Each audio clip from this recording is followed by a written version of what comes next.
tempatnya. Cornerstone kita, kabar baik selamanya. God News datang kini, berita sukacita. Transformasi ini mengubah hidup kita. Selamat siang Bapak Ibu sekalian dikasih Tuhan. Hari ini kita akan sama-sama kembali membaca firman Tuhan dan merenungkannya. Saya mengajak kita membuka Alkitab di dalam Markus pasal 1, Markus pasal 1 ayat 35 sampai ayat 39. Markus pasal 1, 35 sampai 39. Demikian firman Tuhan. Pagi-pagi benar, waktu hari masih gelap, ia bangun dan pergi keluar. Ia pergi ke tempat yang sunyi dan berdoa di sana. Tetapi Simon dan kawan-kawannya menyusul dia. Waktu menemukan dia, mereka berkata, "Semua orang mencari engkau." Jawabnya, "Marilah kita pergi ke tempat lain, ke kota-kota yang berdekatan, supaya di sana juga aku memberitakan Injil. Karena untuk itu aku telah datang." Lalu pergilah ia ke seluruh Galilea dan memberitakan Injil dalam rumah-rumah ibadat mereka dan mengusir setan-setan. Tolong beri tanda bagian ini. Kemudian kita buka Kisah Para Rasul pasal 6 ayat 1 sampai 6. Kisah Rasul pasal 6 ayat 1 sampai 6. Demikian firman Tuhan. Pada masa itu ketika jumlah murid makin bertambah, timbullah sungut-sungut di antara orang-orang Yahudi yang berbahasa Yunani terhadap orang-orang Ibrani, karena pembagian kepada janda-janda mereka diabaikan dalam pelayanan sehari-hari. Berhubungan dengan itu, ke-12 rasul itu memanggil semua murid-murid berkumpul dan berkata, "Kami tidak merasa puas karena kami melalaikan firman Allah untuk melayani meja. Karena itu saudara-saudara, pilihlah 7 orang dari antaramu yang terkenal baik dan yang penuh roh dan hikmat, supaya kami mengangkat mereka untuk tugas itu, dan supaya kami sendiri dapat memusatkan pikiran dalam doa dan pelayanan firman." Usul itu diterima oleh seluruh jemaat. Lalu mereka memilih Stefanus, seorang yang penuh iman dan Roh Kudus, dan Filipus, Protokorus, Nikanor, Timon, Parmenas, dan Nikolaus, seorang penganut agama Yahudi dari Antioquia. Mereka itu dihadapkan kepada rasul-rasul, lalu rasul-rasul itu pun berdoa dan meletakkan tangan di atas mereka. Demikian pembacaan firman Tuhan. Kita berdoa terlebih dahulu ya. Bapa di surga, terima kasih untuk firman Tuhan yang sudah kami baca. Dan pakailah kami Tuhan supaya kami boleh duduk seperti seorang murid yang mau membelajar firman Tuhan. Pakailah hamba-Mu dalam segala keterbatasannya, ketika dia akan sampaikan firman Tuhan ini boleh semuanya dapat berkat dan juga sebagai pengajaran yang membuat kami lebih setia, lebih taat dan belajar firman Tuhan. Hanya dalam nama Tuhan Yesus kami berdoa. Amin. Tema khotbah hari ini adalah prioritas utama sebuah doa. Kita tahu doa itu apa ya. Doa artinya kita berbicara dengan Tuhan. Doa artinya kita berkomunikasi dengan Tuhan.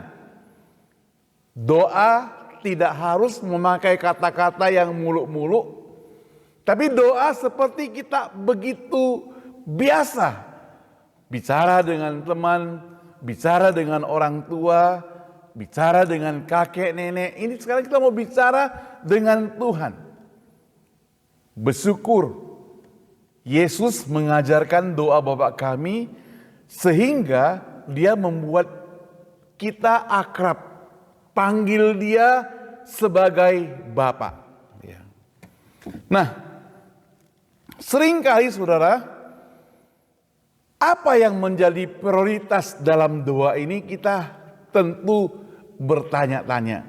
Bagaimana saya berdoa? Kenapa orang lain pintar berdoa? Kata-katanya begitu indah. Lalu saya bagaimana? Apa yang perlu kita perhatikan? Nah, saudara, mengutamakan hal-hal yang penting dengan mementingkan hal-hal yang utama itu seperti sebuah permainan kata saja. Mengutamakan hal-hal yang tidak penting dan menganggap penting hal-hal yang tidak utama. Nah, ini yang sering kita lakukan. Seringkali kita begitu sibuk dengan hal yang tidak penting, begitu repot dengan hal yang tidak penting, sehingga kita mengabaikan yang sangat penting. Saudara, kalau kita tanya, kenapa kamu minggu lalu gak muncul ya? Sibuk. Wah. Jawaban sibuk rasanya bangga sekali ya. Dia gak akan jawab, kenapa kamu gak muncul ya? Ketiduran, nah itu memalukan tuh ya. Tapi dia akan bilang sibuk. Jadi seakan-akan sibuknya itu membuat, kamu kurang kerjaan ke gereja, aku sibuk, aku lebih hebat daripada kamu. Aku sibuk, kenapa kamu tidak ikut ini, tidak ikut itu? Sibuk. Kenapa kamu tidak melayani Tuhan lagi? Sibuk. Kenapa tidak ikut paduan suara lagi? Sibuk. Ya. Saudara, waktu orang belum dapat pekerjaan, dia berdoa supaya dapat pekerjaan. Bahkan gereja belum buka, dia sudah hadir dalam kebaktian doa. Itu kalau gereja ada kebaktian doanya. Begitu dapat, batang hidungnya gak kelihatan. Kalau ditanya pendetanya, kemana? Sibuk. Nah kan berarti kan pangkatnya sudah naik, sibuk dia.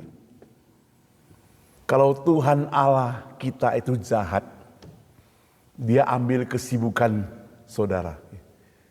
Biar dia nganggur, bisa selalu dekat dengan aku.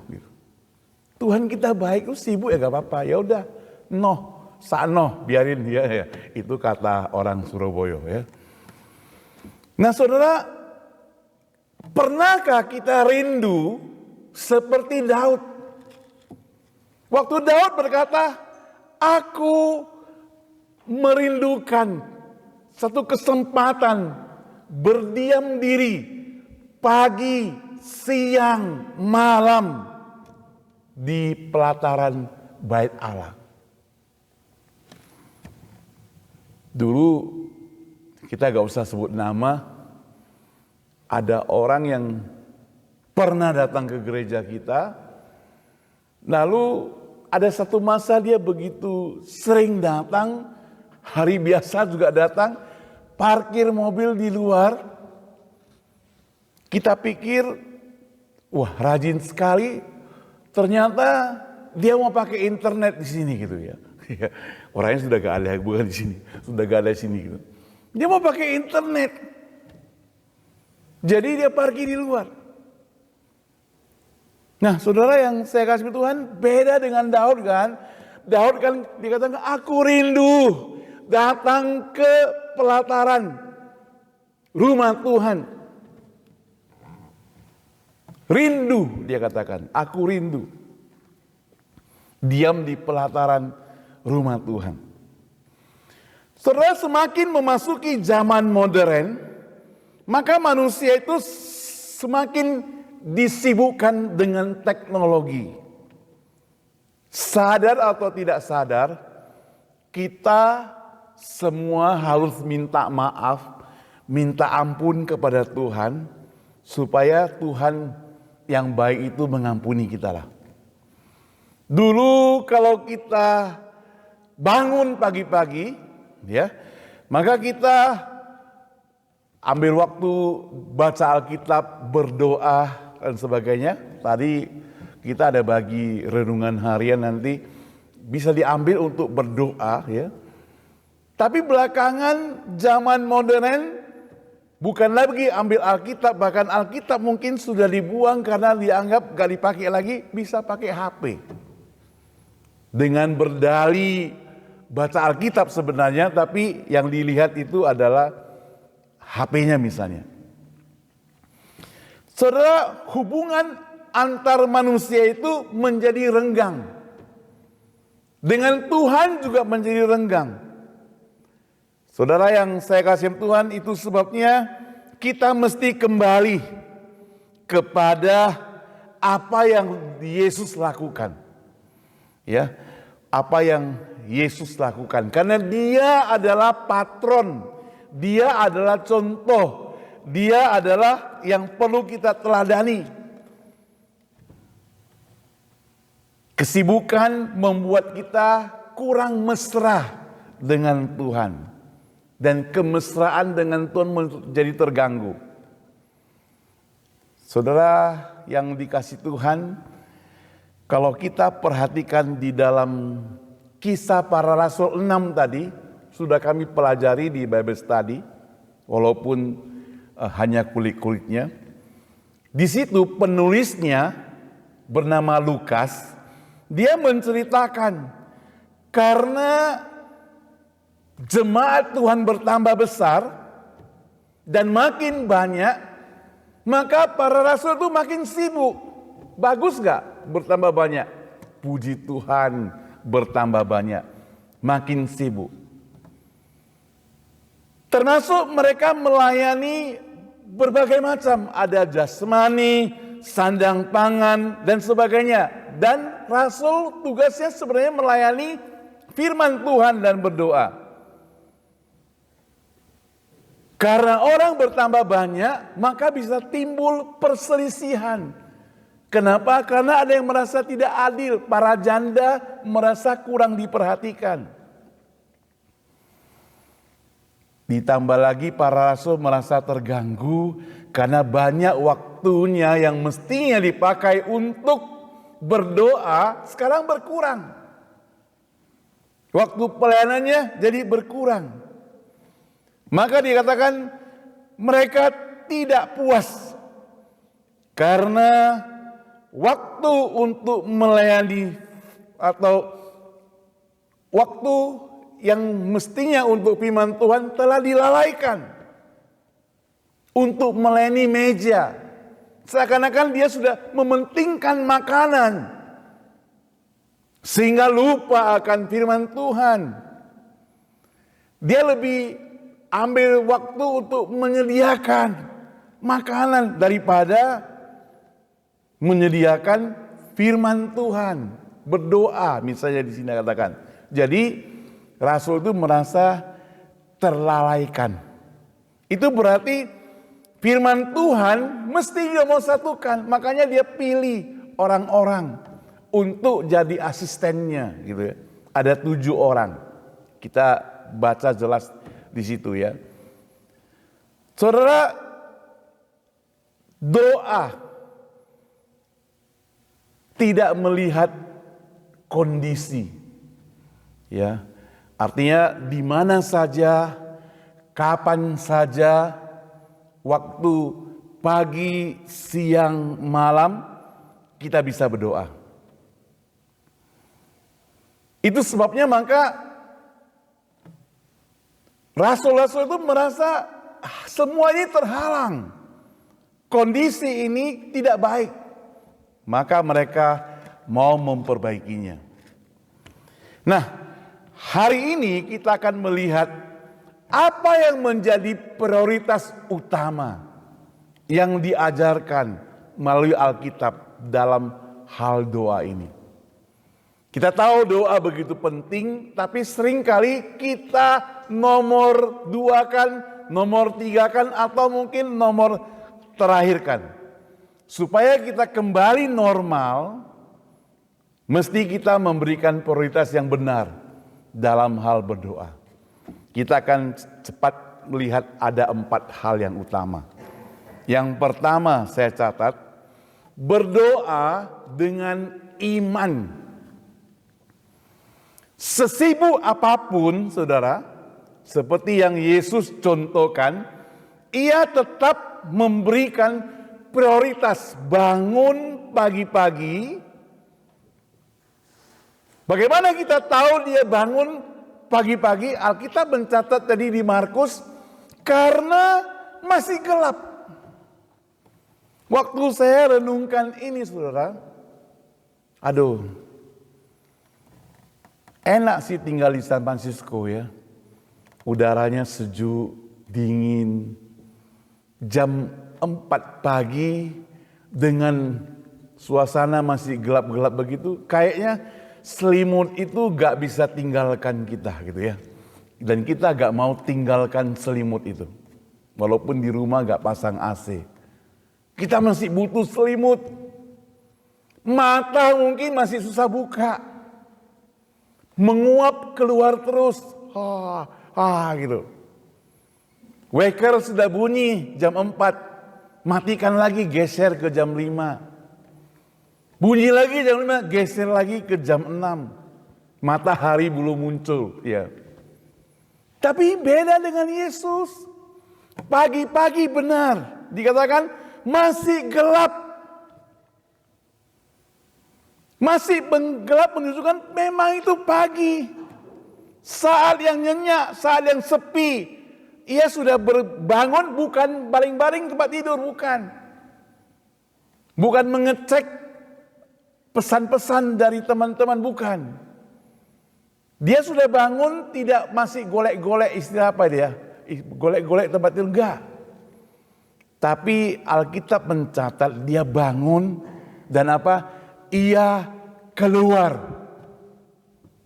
Dia keluar loh. Berarti kalau di sini pakai jaket. Keluar. Kemana? Dia berdoa di taman, di park berdoa.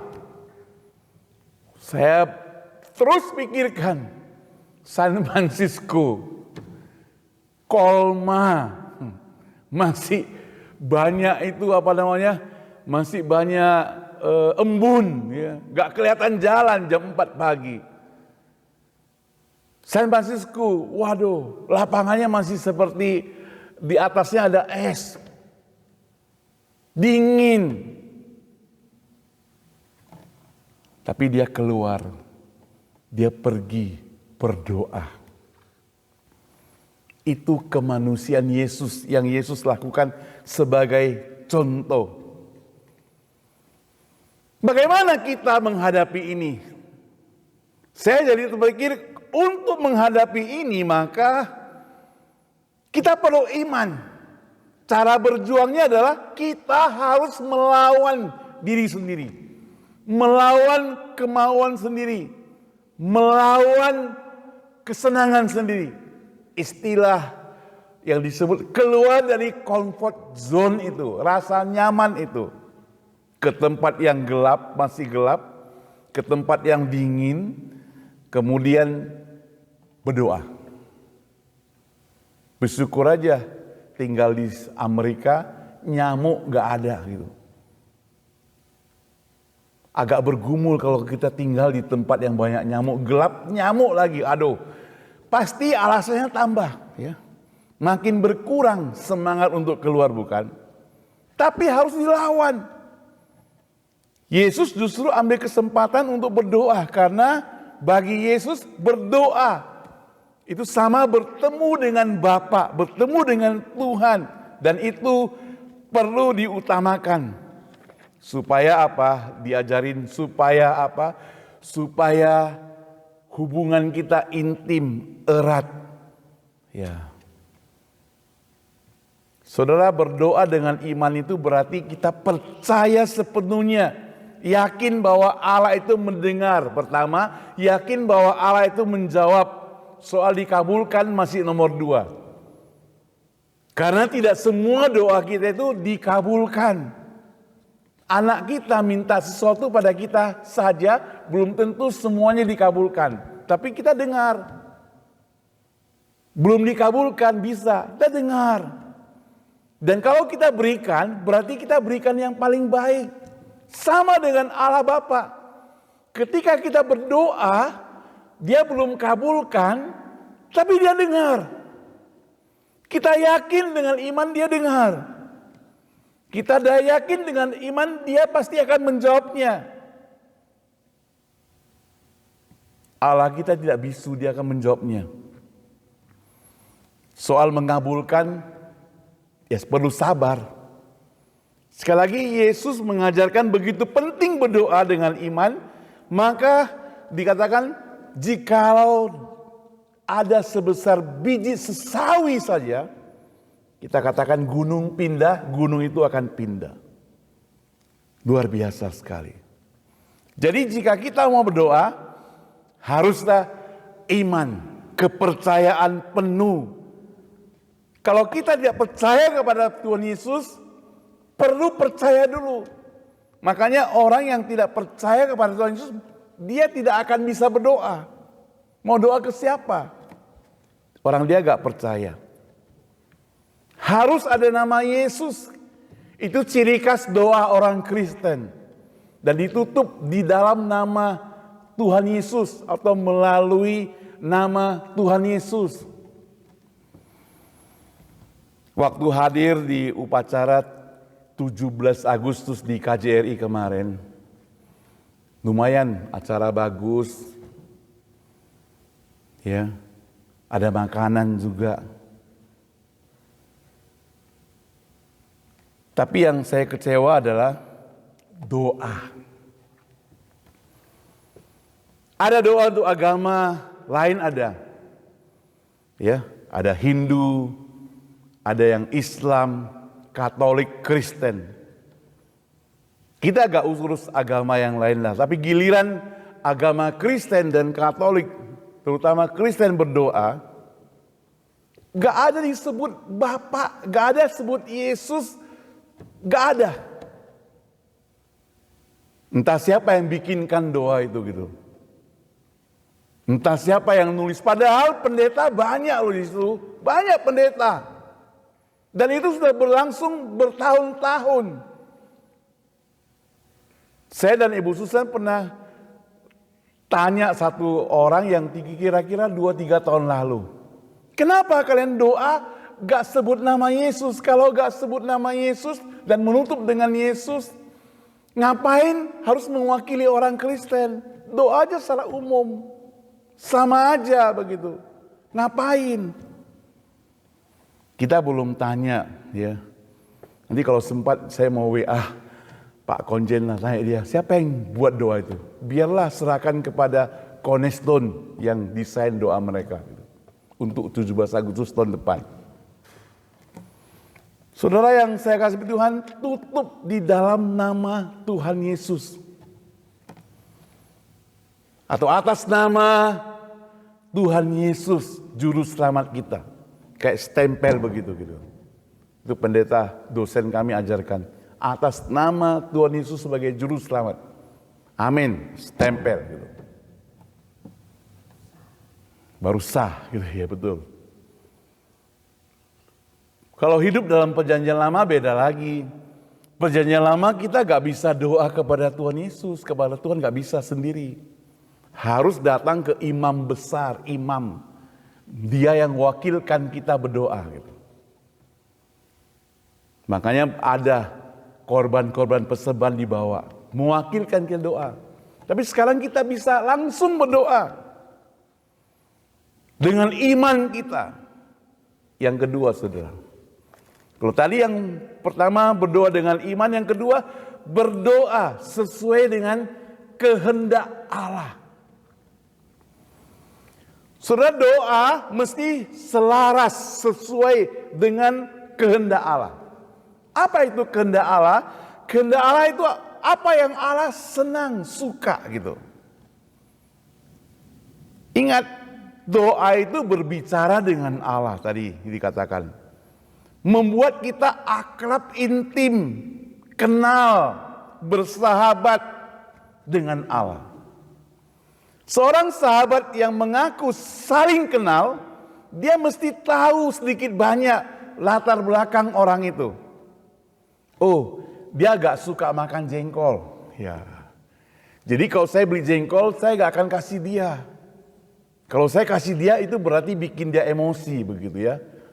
Orang dia gak suka kok ya. Saya akan kasih dia pete. Saudara, dia gak suka makan durian. Saya gak akan beli durian. Tapi saya tahu dia suka makan kue tiaw. Nah, saya akan belikan kue tiaw kasih dia. Atau rujak cingur gitu. Ya, waduh, dari Surabaya. Nah saudara, jadi teman yang baik dia akan kenal kita sukanya apa. Dan gak sukanya apa gitu. Sampai kalau lebih dekat lagi, warna kesukaannya apa dia tahu gitu. Orang yang pacaran kan dia tahu gitu, bangunnya jam berapa ya. Lagi ngapain ya.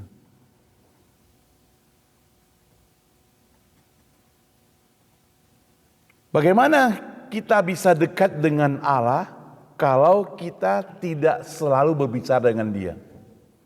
Itu kan berarti asing, seperti orang yang jauh, tidak saling kenal. Ke Allah bukan hanya say hello. Dikatakan harus berdoa setiap saat. Jangan waktu mau makannya berdoa, itu pun buru-buru karena sudah lapar gitu ya. Waktu mau tidur, lo kalau ingat doa, kalau gak ingat langsung tidur. Ya. Saudara, Rasul sadar akan hal itu. Mereka bilang, kami perlu dekat dengan Allah. Maka di Kisah Rasul katakan, kami tidak mau kami lalai daripada Allah. Dari firman gak mau. Yaitu sebabnya kembalikanlah. Apa yang diucapkan oleh Rasul itu bukan hanya berlaku untuk Rasul. Berlaku untuk semua orang Kristen. Bahwa kalau dalam hidup kita sudah mulai lalai dengan firman Allah, kita harus kembali. Itu sebabnya saudara, kalau kita sudah mulai agak malas baca Alkitab, malas ke gereja, oh itu hati-hati.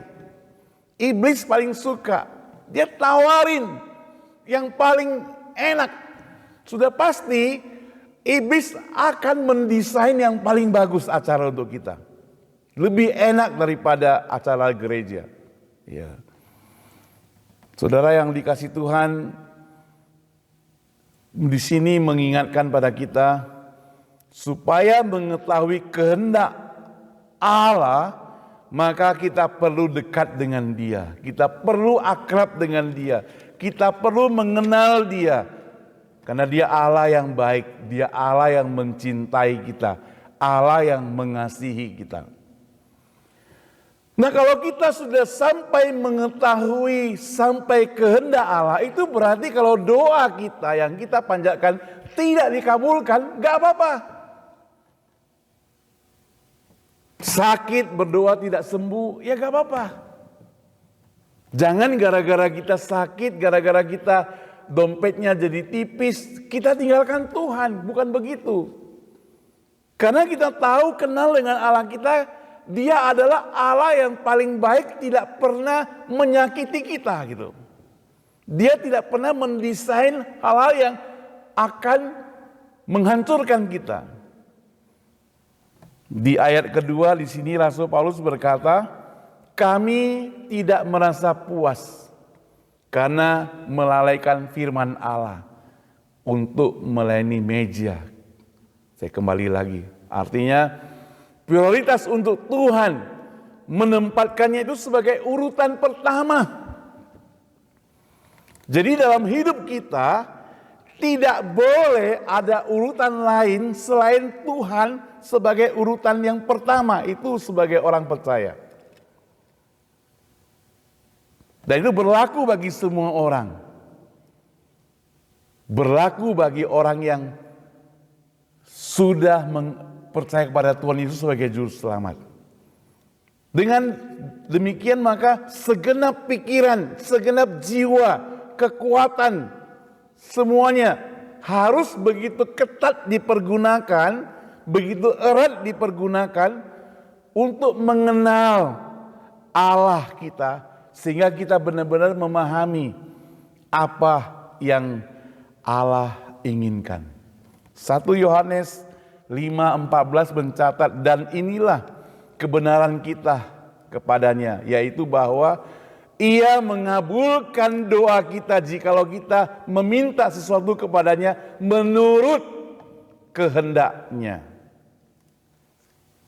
Jadi kalau kita doa sudah tidak sesuai dengan kehendak Dia,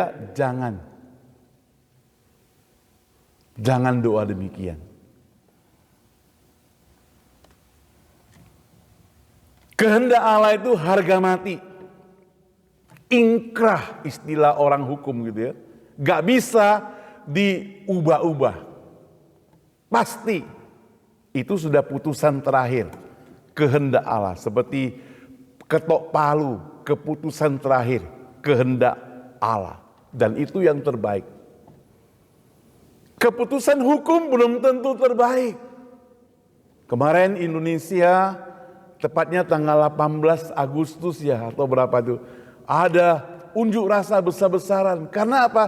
Karena ada pukulan palu yang dirasa oleh sebagian besar bangsa Indonesia. Itu tidak baik. Sehingga unjuk rasa mereka mau yang ini, yang menurut orang ini yang baik, lebih baik begitu. Tidak akan ribut dan sebagainya. Dan putusan ketok palu daripada Allah tidak pernah keliru. Ketok palu dari manusia itu bisa memilih kasih, bisa. Ya, karena dia anakku, okelah, boleh anakku. Anak orang gak boleh. Ya. Tuhan Allah punya palu yang pasti, kehendaknya pasti, penuh kasih.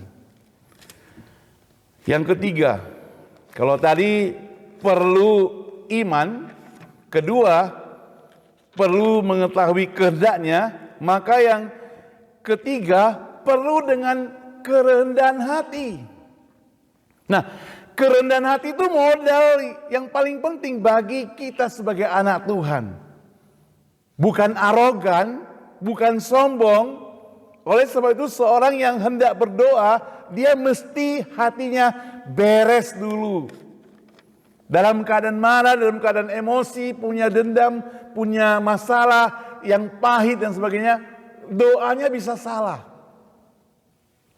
1-2 saya bacakan, gak usah buka Alkitab. Sesungguhnya tangan Tuhan tidak kurang panjang untuk menyelamatkan dan mendengarkan, tidak kurang tajam telinganya untuk mendengar. Tapi yang merupakan pemisah antara kamu dengan Allahmu ialah segala kejahatan, dan membuat dia menyembunyikan diri terhadap kamu, sehingga ia tidak mendengar, ialah segala dosamu.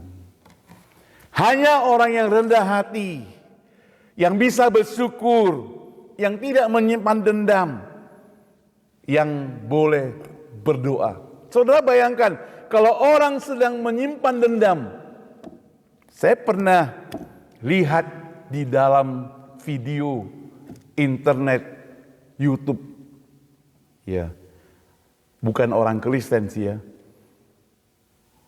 Lagi marah dia, ya, seperti 2 orang Farisi. Orang Farisi kan, pemungut cukai itu kan sombong. Dia bersyukur tidak seperti perampok. Dia bersyukur tidak seperti orang lalim. Dia bersyukur tidak pernah mencuri. Dia bersyukur tidak seperti pemungut cukai yang ada di sampingnya, dikatakan. Dia puasa, dia bayar perpuluhan, ikut melayani dan sebagainya. pemungut cukai itu saking dia merasa rendah, waktu dia datang kepada di bait Allah, dipukul-pukul dadanya, dia katakan, "Ya Allah, aku ini orang berdosa." Lalu kalau kita ada menyimpan dendam, menyimpan kemarahan, seperti yang tadi saya katakan, saya lihat di video itu, doanya bagaimana? Doanya begini. Dia katakan, "Allah, bikinkan orang ini seret hidupnya." Dia katakan apa lagi? "Jangan sembuhkan penyakitnya. Biarkan dia susah. Biarkan istrinya meninggalkan dia. Biarkan anaknya melawan dia. Biarkan hidupnya dalam keadaan bahaya. Biarkan hidupnya hancur." Masih banyak, saudara. Ada. Dia doa seperti gitu. Bisa dicek. Tapi doa orang percaya yang penuh kasih, yang mengenal Allah, kemudian yang rendah hati, mesti doa, "Ya Allah, sembuhkanlah dia." Bahkan Musa, waktu Miriam kakaknya itu yang suka mengkritik dia, yang suka kepo-kepo ke dia itu, dia masih berdoa waktu dia suka kuta, "Ya Allah, ya Tuhan, sembuhkan dia."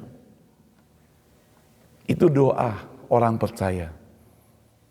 "Ya Tuhan, berkati dia. Ya Tuhan, jangan tinggalkan dia." Mazmur 68:18 berbunyi demikian, "Seandainya ada niat jahat dalam hatimu, tentulah Tuhan Allah tidak mendengar doamu." Yang terakhir sekarang, saudara, yang keempat, berdoa dikatakan harus dengan tekun. Sekali lagi, jawaban doa tidak selalu instan. Jadi manusia perlu dengan sabar menunggu, berharap kalau doanya itu dikabulkan atau tidak. Dia tunggu. Itu sebabnya ada orang yang tidak tekun menunggu, tidak sabar menunggu. Dia doa 1-2 kali, sudah bosan, tinggalkan Tuhan. Malah marah-marah lagi. Lukas 18 ayat 1, saya bacakan ya. Yesus menceritakan sebuah perumpamaan. Hakim yang benar, hakim yang tidak benar. Ada seorang hakim yang tidak takut akan Allah, tidak benar. Ya, dia selalu kejam, tidak menghormati orang, bahkan siapapun juga. Ada seorang janda datang kepada dia dan dia minta supaya dibela haknya. Dan dia gak mau pedulikan. Datang lagi dia. Gak dianggap, datang lagi dia. Berulang-ulang Alkitab mencatat sampai si hakim ini daripada dia repot begitu, daripada dia dikacaukan terus, dia katakan, "Oke lah, saya dengar apa yang engkau minta." Tetapi seringkali ayat ini disalahgunakan oleh orang-orang yang mengajarkan, datang terus-menerus, bila perlu menyakiti dirimu. Guling-guling di lantai, merengek-rengek seperti bayi minta sesuatu. Anak-anak kan kalau orang tuanya itu bawa dia pergi saya pernah lihat, bawa ke supermarket, tempat jual makanan dan sebagainya. Kalau dia minta dibeliin gak dikasih, dia bisa tidur di lantai. Guling-guling. Untung anak kami gak demikian gitu. Mudah-mudahan kalau ada cucu nanti gak demikian juga. Guling-guling di lantai. Sampai orang tuanya kasih dia gitu. Jadi masa Allah kita gunakan seperti itu sampai guling-guling di lantai, pukul-pukul, sakiti, minta. Kalau Tuhan Allah belum kabulkan berarti sabar. Belum kabulkan sabar, tunggu, tekun, terus-menerus. Tiada berhenti, tetap bersukacita. Alkitab mencatat, bersukacitalah senantiasa, tetaplah berdoa, mengucap syukur selalu. Tekun ibarat orang yang memancing ikan. Orang yang mancing ikan itu kayaknya kalau dia doa pasti tekun, bisa panjang doanya. Dia mancing ikan. Kalau kita kan susah ya, pancing ikan. Ada kemarin saya baca, nggak tahu saya lihat dari mana, ada sebuah peragaan, lagi perlombaan. Jadi orang ini memperagakan sebagai pelawak. Tapi nggak boleh bicara dia.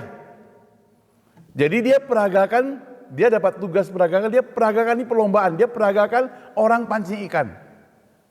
Jadi dia diam-diamnya pancing begini.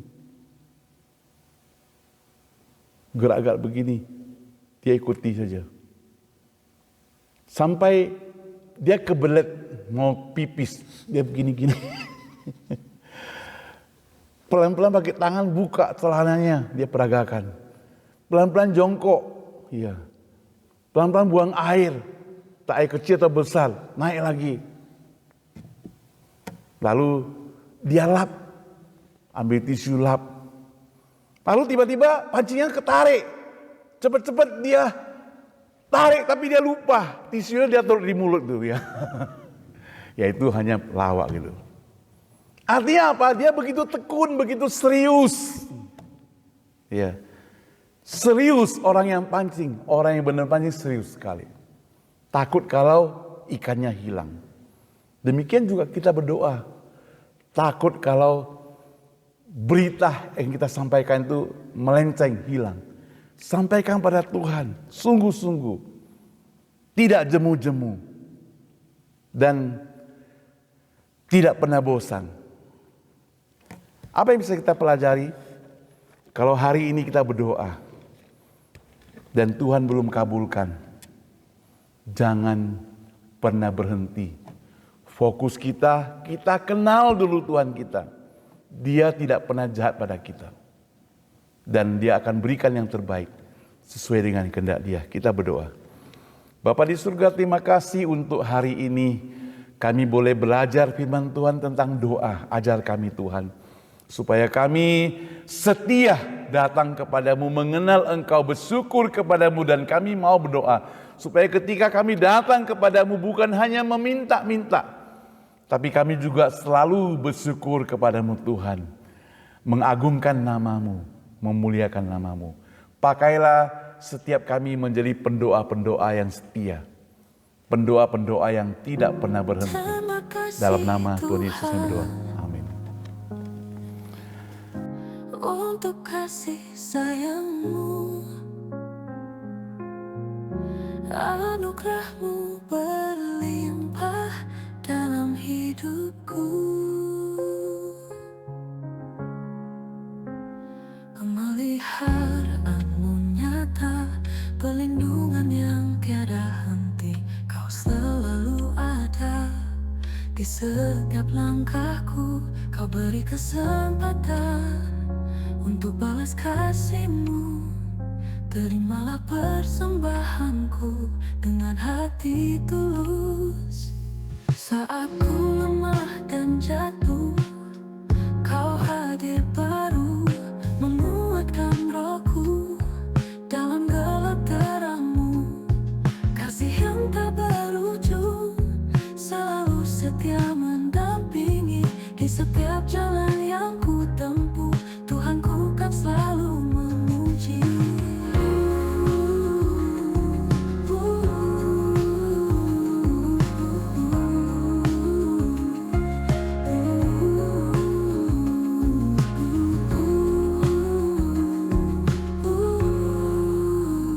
Pemeliharaanmu nyata, perlindungan yang tiada henti. Kau selalu ada di setiap langkahku. Kau beri kesempatan